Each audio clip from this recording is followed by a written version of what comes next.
Hello বন্ধুরা, আসসালামু আলাইকুম। আশা করি সবাই ভালো আছো। আজকে আমি তোমাদের একটা ডেলিশিয়াস ডিশ দেখাবো, যেটা সবার প্রিয়। এই জন্য দেখতেই পাচ্ছ, প্রথমে পেঁয়াজ মরিচ দিয়ে একটা ডিম ভেঙে গুলিয়ে নিয়েছি। এরপর কড়াইয়ের মধ্যে তেল দিয়ে এটাতে ডিমগুলো ঢেলে দিব এবং অবশ্যই তেলটা গরম হতে হবে, তারপর ঢালতে হবে, না হলে ডিম কিন্তু কড়াইয়ের নিচে লেগে যাবে। যদিও ফ্রাই প্যান হয় তাহলে সমস্যা নেই, যে কোনো অবস্থাতে দিতে পারো, বাট তেল গরম হওয়ার পর ডিমটা দিলে ডিমটা ভালোভাবে ফুলে যায়। তো দেখতে পাচ্ছ ডিমটা মোটামুটি ভাজা হয়ে গেছে। আমি এপিট ওপিট ভালোভাবে ডোলে মুচড়িয়ে ভেজে নিয়ে তুলে নিলাম। এরপর আমি কড়াইয়ের মধ্যে তেল দিয়ে দিচ্ছি। এটা আমি ভাত ভাজবো এই জন্য, অর্থাৎ ফ্রাইড রাইস, অর্থাৎ গরিবের ফ্রাইড রাইস এটা। তো এই জন্য প্রথমে পেঁয়াজ মরিচ দিয়ে ভেজে নিলাম। এরপরে দেখো শুকনো মরিচ কেটে নিয়েছি আর এর মধ্যে রসুন দিয়েছি। এটার ফ্লেভার কিন্তু ভাতের ফ্লেভারটাকে অনেক বেশি বাড়িয়ে দেয়।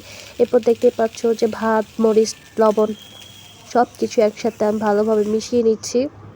এটা ভালোভাবে ভেজে নেওয়ার পরে দেখো প্লেটে সার্ভ করছি। ডিম দিয়ে দিলাম, একটা আমার আর একটা আমার আম্মুর প্লেট।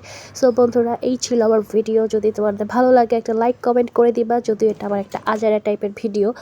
সো সবাই ভালো থেকো এবং এরকম ডেলিশিয়াস খাবার কে কে খেতে পছন্দ করো কমেন্ট করে জানাও। টাটা।